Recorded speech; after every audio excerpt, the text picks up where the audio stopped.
प्रिया राज, आप देख रहे हैं न्यूज़ 24। आपको बता दें कि आए दिन बीजेपी से हर एक नेता का बोलबाला सामने आ रहा है। इस दौरान एक बड़ी खबर निकलकर सामने आ रही है। अब राजनाथ सिंह का भी बड़ा बयान सामने आ चुका है। राजनाथ सिंह तमाम मुद्दों पर बातचीत किए और जिन मुद्दों को उन्होंने पकड़ा है वो हालाती आगामी चीजों को देखकर, नोटिसेबल चीजों को देखकर उन्होंने फैसले जो लिए हैं वो वाकई काबिले तारीफ है। राजनाथ सिंह जो बड़ी बातें कहते हैं आए दिन बिहार में और कहा जाए तो देश में जिस तरह का माहौल बना, इसे मद्देनजर रखते उन्होंने कई प्रावधान को जारी किया है। तो आइए हम आपके बीच साझा करते हैं कि आखिर राजनाथ सिंह ऐसी कौन सी बड़ी बयान दे दिए। रक्षा मंत्री राजनाथ सिंह ने केरल के तिरुवनंतपुरम में आयोजित एक कार्यक्रम में कहा कि स्वतंत्रता के बाद महिलाओं को इस देश के विकास में सक्रिय योगदान देने से वंचित रखा गया, लेकिन अब स्थिति तेजी से बदल रही है। रक्षा मंत्री ने सशस्त्र बलों में महिलाओं की बड़ी हिस्सेदारी का उदाहरण दिया। इतना ही नहीं, राजनाथ सिंह ने कहा कि जब मैं गृह मंत्री था तो मैंने सभी राज्यों को निर्देश जारी किए थे कि वे अपने राज्य के सुरक्षा बलों में 1/3 सीटें महिला उम्मीदवारों से भरे। आज सभी पुलिस बलों और अवैध सैनिक बलों में महिलाओं की भागीदारी बढ़ी है।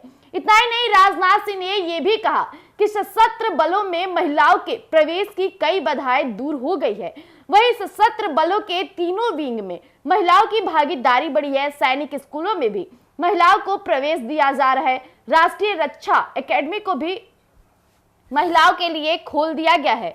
अब तक देश में हजारों युवा लड़कियां एनडीए प्रवेश परीक्षा में भाग लेती हैं।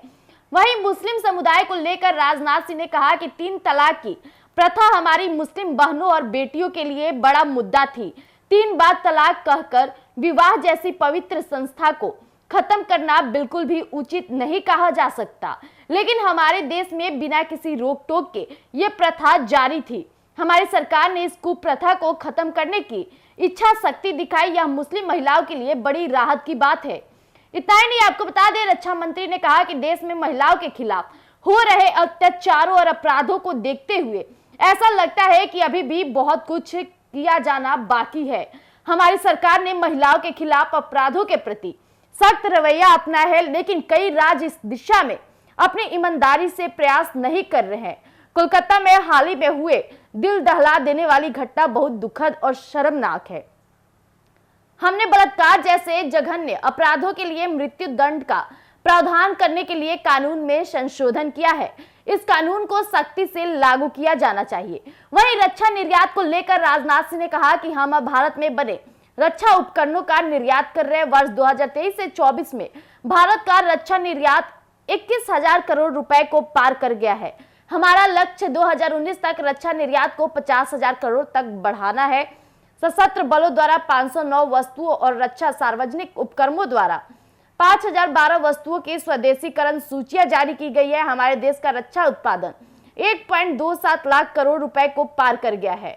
वहीं हमारा लक्ष्य इस वित्तीय वर्ष में 1.75 लाख करोड़ तक पहुंचाना है और कहा जाए 2019 तक हमें भारत में 3 लाख करोड़ का रक्षा उत्पादन हासिल करना चाहते हैं। तो जैसा कि भी आपने सुना कि राजनाथ सिंह ने महिलाओं को लेकर बड़ी बातें कह दी है। राजनाथ सिंह का साफ तौर पे कहना है कि आगामी जो हमारे देश में कहा जाए तो कोलकाता में जो अभी मामला सामने आया, इससे कहीं ना कहीं बहुत शर्मनाक और देश को झंझोर देने वाला ये मामला है।